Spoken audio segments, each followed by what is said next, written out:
One of the top Utah football players from the 2024 season is now at Alabama. What does it mean? And Utah makes several splashes in the transfer portal. We're breaking it all down on today's Locked On Utes.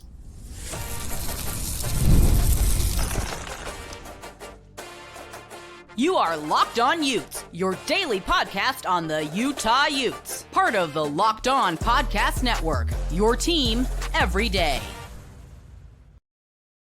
Hello, everyone, and thank you for making Locked On Utes your first listen and view of the day. We are part of the Locked On Podcast Network, available wherever you get your podcasts, as well as on YouTube. If it's your first time listening to our show, make sure you like and subscribe. Love interacting with all of you in the YouTube comments, as well as on social media, where you can follow our show at Locked On Utes on X. Today's episode of Locked On Utes is brought to you by GameTime. You can download the GameTime app, create an account, and use code LOCKEDONCollege, all caps, no spaces, for $20 off your first purchase.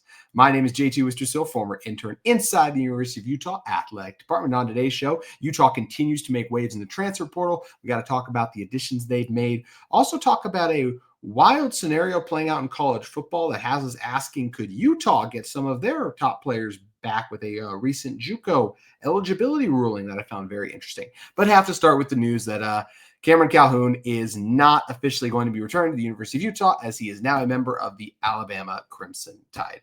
This one hurts. Calhoun was a four-star corner who committed to Michigan, didn't play on their national championship team as a freshman, and then transferred to Utah. And I think missed the first two games, no Southern Utah, no Baylor. But from Utah State onward, just absolutely ball. He actually had an intercept. His only interception of the year came in that very first game against Baylor against Utah State. And he was just tremendous from that point after. He never in a game had four total tackles in a game on the season. Some of you may be thinking like, well, hey, it's good. Well, not some of you, but just like, normally it's like, oh, hey, don't you want to get more tackles? Isn't that good? Not when you're a corner. It means you were rarely targeted. And the truth is, when he was very targeted, he was really good. And passes deflected, he led Utah. Even in one of his best games against Iowa State, he had 3 of them. So he was exceptional. Rarely got targeted, lockdown corner, 6 foot, 177 pounds, long wingspan too, that really helped him out. Ended the season with 12 solo tackles, and you get solo tackles when you're one-on-one in coverage, right? So he just rarely got targeted. He was great. He was great. And it was such a wild scenario that played out, right? Because he tweeted out end of the season. And starts a lot, obviously, for Utah.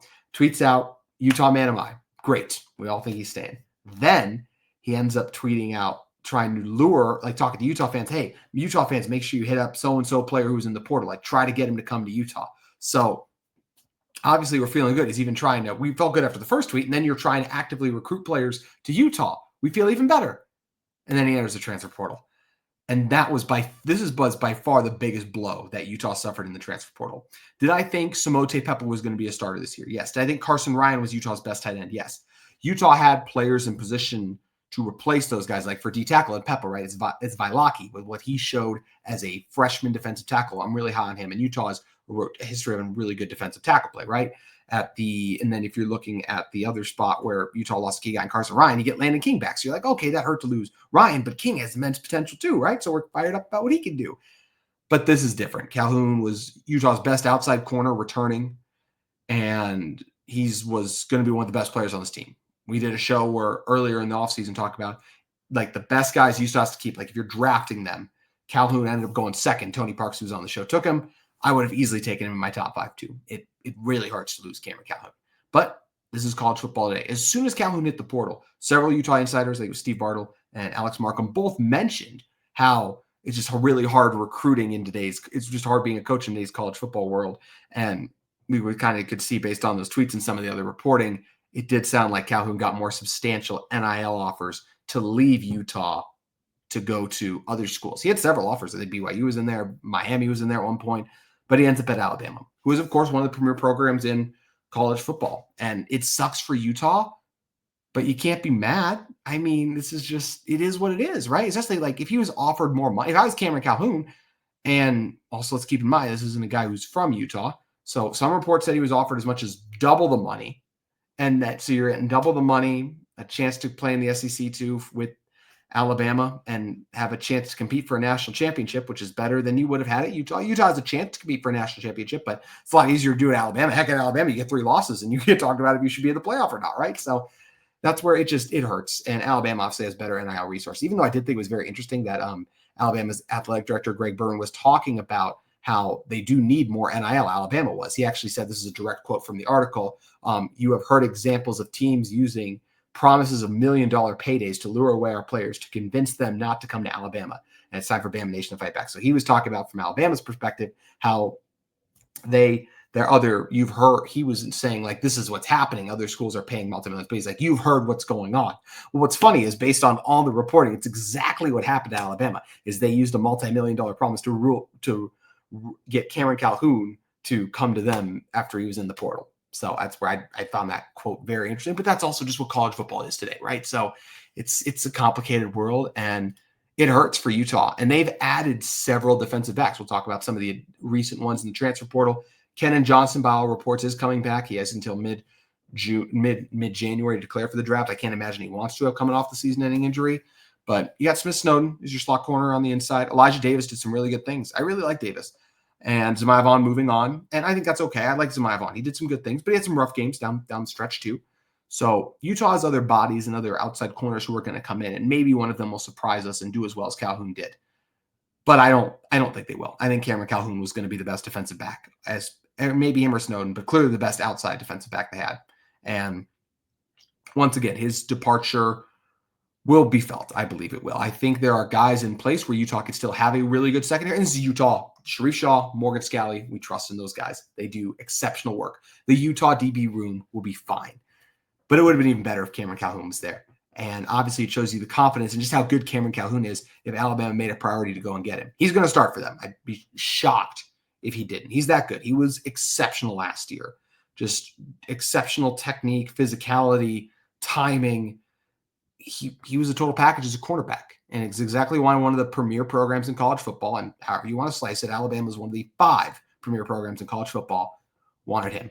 And this is the hard part about today's world of college football, where your best players can say they're going to come back, and someone can come with a better offer, or several teams must have, based on how this played out, and then they end up there. And that's what happened with Cameron Calhoun. So wish him the best with Alabama. I'd have no ill will. I don't think any Utah fan should towards Calhoun for this. Yes, it sucks that he said he was going to come back and then didn't, but I think most people were offered the circumstances like this, especially, once again, like, Calhoun wasn't born and raised in Salt Lake City, so he came to Utah for a year. He had a lot of success here. He didn't want to leave at first, but it just sounds like the financial aspect were too much to pass up. And you know what? Don't hate the player, hate the game in that standpoint. This is what NIL is. Like, if you're Calhoun, I think almost all of us were, if they were in his shoes, probably take that NIL deal and that NIL money. So I haven't seen too many people mad at Calhoun for it, but I just don't think those who are, I don't think that's the right reaction to this, because it's just hard to turn down. If it was reportedly true, double the amount of money, I don't know how. It's just a poor situation for Utah that this is the current state of college athletics, where you have agents and everything, as the Colorado State coaches talk about, where you get in the portal and then if they're like, they'll text a player, hey, if you enter the portal, you can get this much in NIL. Then he enters the portal, and that's what happens. So sucks to not see Calhoun on Utah next season, but there are other players and pieces in place that should help Utah be successful next season. Speaking of some of those new pieces, Utah's added several through the transfer portal. A key wide receiver, the one I'm the most fired up about, also got an O-lineman and a couple of DBs. Want to talk about what those players are going to bring to the Utah football program in one moment. But first, today's episode of Locked On Utes is brought to you by our great friends at GameTime. GameTime has you covered because the college football playoff is here, and if you want to get the best seats in the house, GameTime has you covered. GameTime even has a new feature called Game Picks that make getting tickets to live events even easier. Game Picks filters out the fluff to show you only incredible deals on great seats, so you don't have to waste time searching through thousands of tickets. There are so many great features of GameTime I love. That Game Picks, it's a curation that makes it even easier to save money on sports, concert, comedy, and theater events near you. It's also that all-in pricing, which is a feature that shows you the total up front. No surprise fees at checkout. That's something that so many ticketing apps have that I'm sure drive us all insane. I know they do for me too. I also love that panoramic view you get from the seat, where you can go in and get a view of your seat so you know what kind of a deal you're making before your purchase. Low price guarantee, where GameTime will credit you 110% difference, and the GameTime ticket coverage, where your tickets are covered with the most flexible customer service policy in the ticketing industry. Download the GameTime app, create an account, and use code LOCKEDONCollege. Capital L for locked, O for on, And and all of college is capitalized. So L for locked, O for on, C for college for $20 off your first purchase. Terms apply. Again, create that account and redeem code LOCKEDONCOLLEGE for $20 off. You can download GameTime today and look at the best tickets in your area, whether it's NBA, NHL, college basketball, college football playoff games. GameTime has you covered. NFL too. Head over to GameTime today. What time is it? Game time. Also want to talk to you all about another sponsor of our episode of Locked On Utes. Today's episode of Locked On Utes is brought to you by our friends at Rocket Money.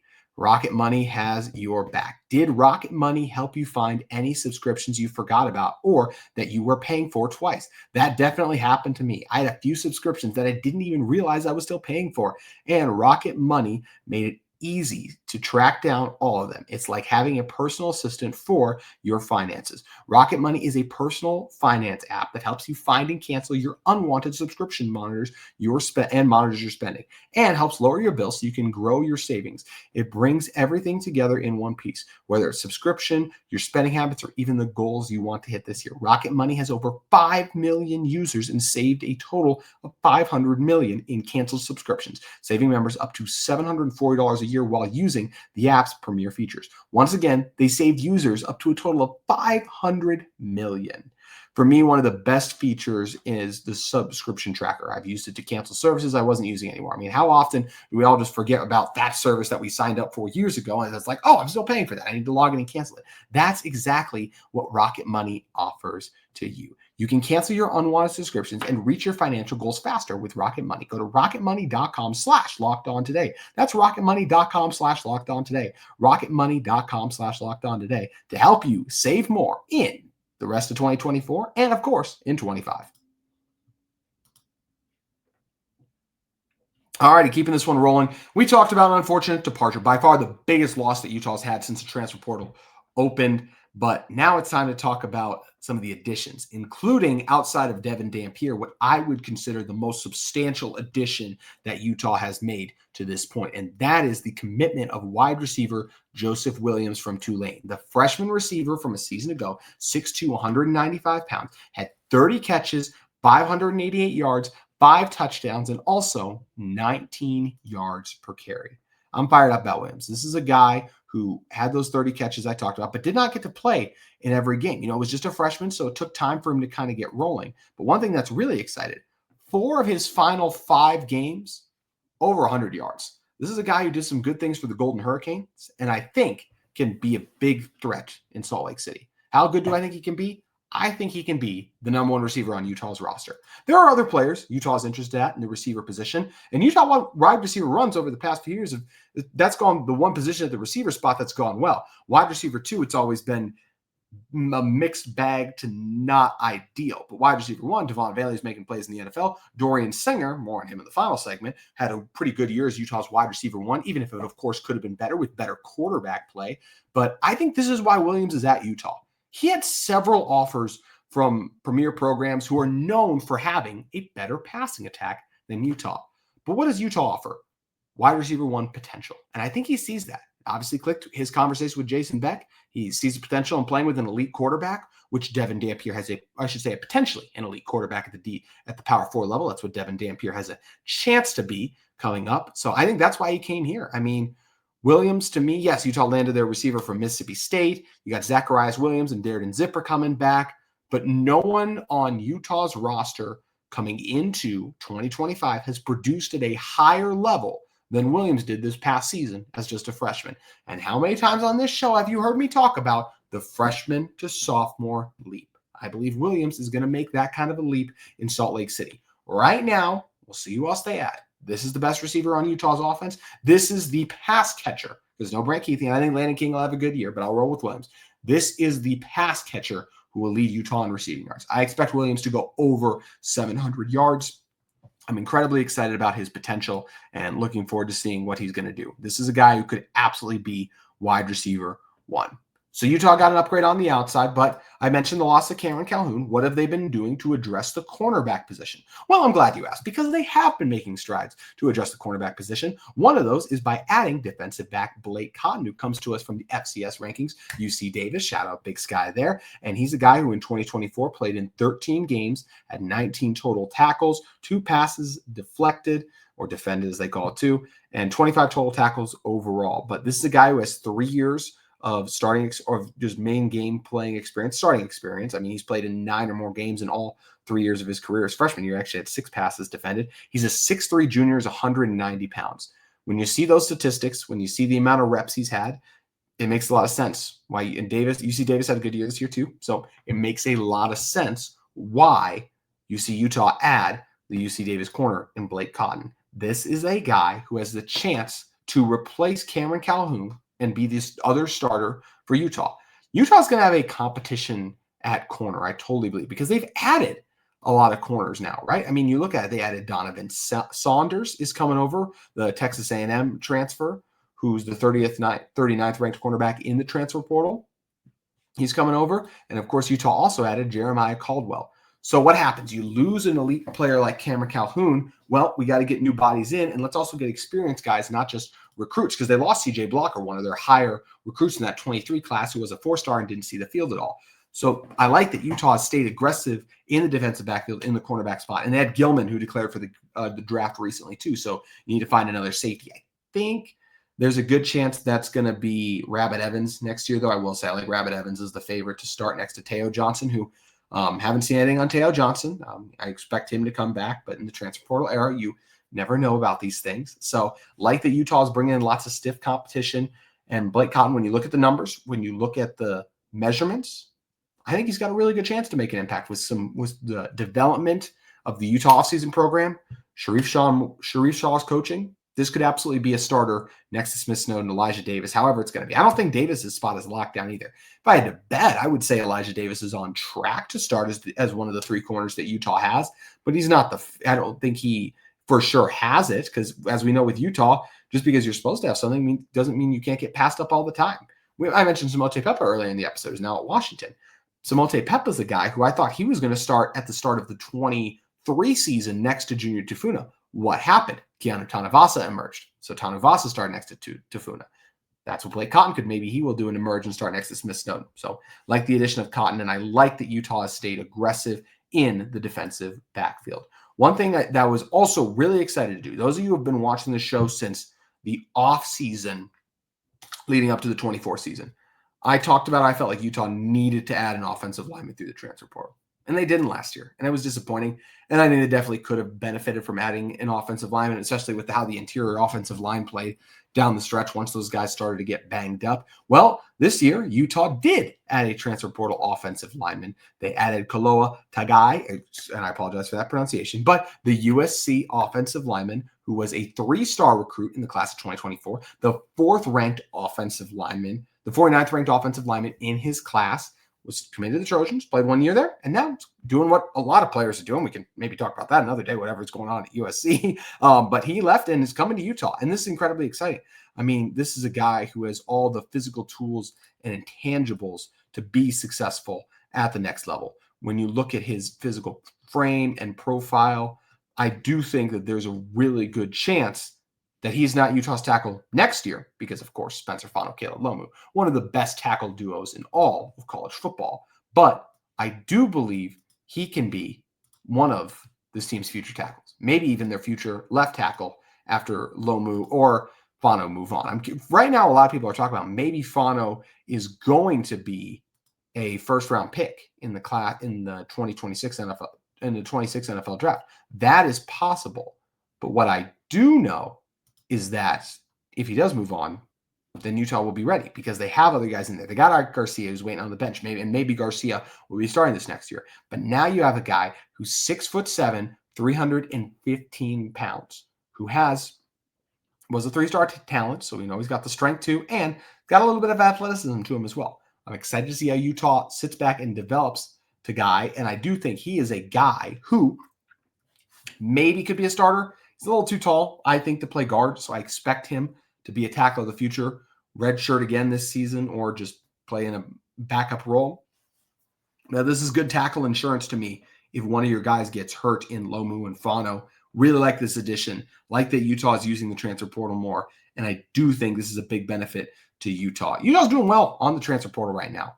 I think they're up to 9 commitments, I believe, in the portal so far. And drop them below. I'm curious for you guys. Who do you think is the best player they've added so far? Who are you most excited about? For me, outside of Dampier, which I think that'd be all of your answers, I would say it is Joseph Williams, although I am very much excited for what Mike Washington is going to bring to the Utah football team too. But really like what Utah has been able to do in the transfer portal. Yes, they lost a lot of guys in total. They had 20 guys in the portal now, but a few of those guys, one of those guys, and Isaac Wilson already, of course, came back. So like what Utah's doing in the portal, and really like that they addressed a backup offensive lineman who could potentially be a future starter for this team. One position we talked about a little bit is wide receiver. There is something that happened in college football recently that could potentially benefit Utah. Emphasis on potentially. What am I talking about? I'm talking about Diego Pavia winning extra years of eligibility. How does that affect Utah? Well, I'm going to tell you all about that in one moment.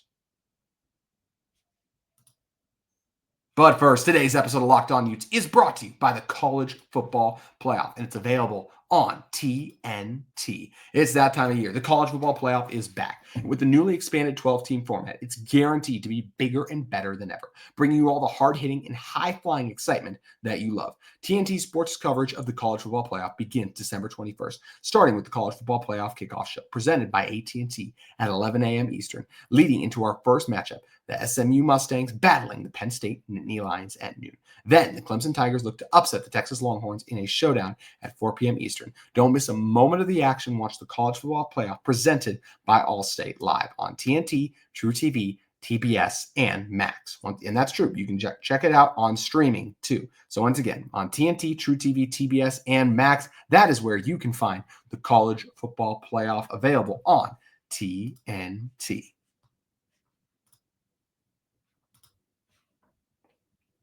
How great is it to have the playoff, too? I'm really fired up for the 12-team format. Let me know who you guys are rolling with this weekend, too. I am going to take, unfortunately, all the home teams to win. I really want to pick upsets, and I think all of them are going to be close, with the exception maybe being Texas. I could see Texas having a day. I think their defense is really good. So I'm taking Texas. I'm taking Penn State. I will also take, as I blank on some of the games, Notre Dame in tonight's matchup. And I will also take, in a matchup that is totally escaping me right now. Yeah, I forgot the last one, so I'm going to look it up and figure that out. But either way, let me know how you guys are feeling about the games this coming weekend. It's going to be great having the 12-team playoff in action, and I will take Ohio State. Knew I was forgetting one. I will take Ohio State as well, too. Let me know your guys' predictions below. All right, before we get out of here, I thought there was a very interesting thing that happened. Diego Pavia gained an extra year of eligibility, was awarded that he sued the NCAA, who said you were out of eligibility. He sued the NCAA and said, no, I have more left. So what is exactly the case with his eligibility?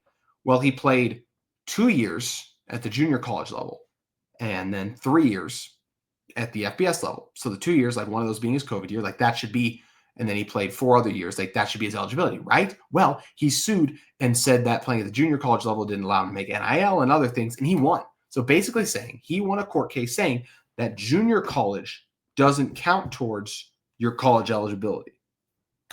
That's kind of crazy to think that a player challenged the NCAA on their eligibility and the courts ruled in his favor.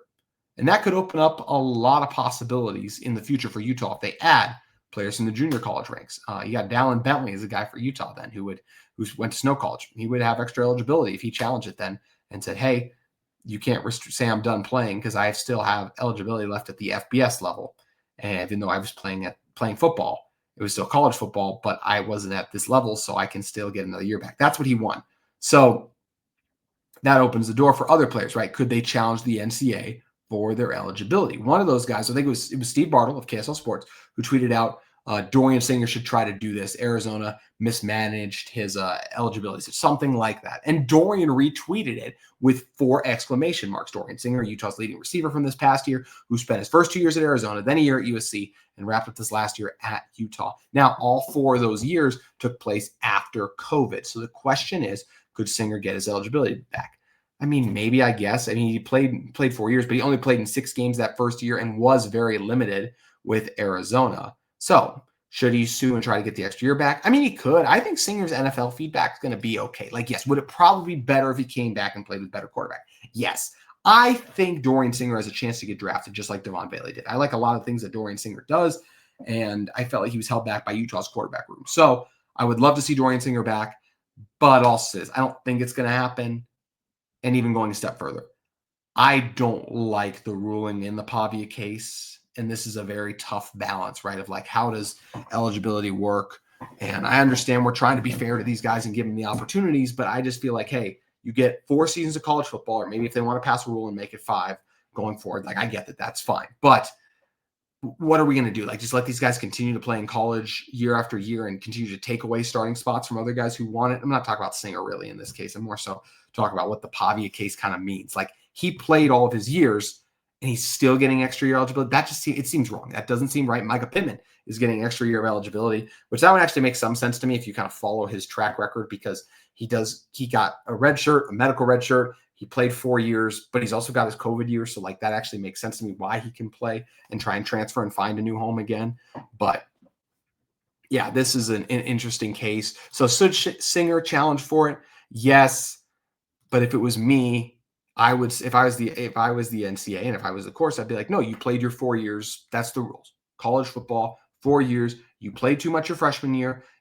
That's the rules. So that's where I feel like he should probably have to move on. But hey, if Dorian Singer wins it and plays, Utah football will be better for him. And I will be extremely happy for Dorian Singer in Utah because they will be better therefore too. He does have, I think him and Dan Pierre cousins too. So that's something that would be really exciting to see their connection. And I do think it'd be a strong one. And obviously Singer would be the best wide receiver Utah has. Do I think Singer's going to come back next season? No, I don't think if he was to make an injunction,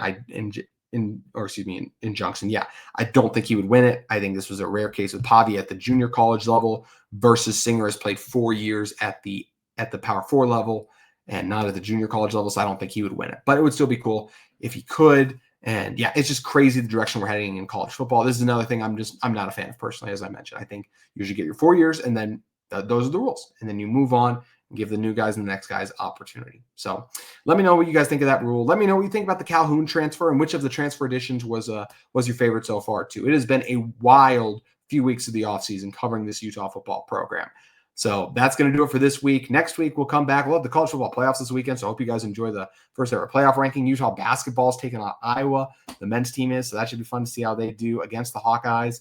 And tons of Utah women's basketball team will be wrapping up play 2 here soon until the brief late December hiatus. So we'll be back next week, though. No hiatus for Locked On Utes outside of our weekend break because we'll be talking about more of the transfer portal additions that Utah's made, talking about other Utah football topics because that's what we do daily and weekly on Locked On Utes. So hope you all have a fantastic weekend leading up to Christmas. Thank you for continuing to support this show every single day, and we'll be back with you next week. Have a great weekend.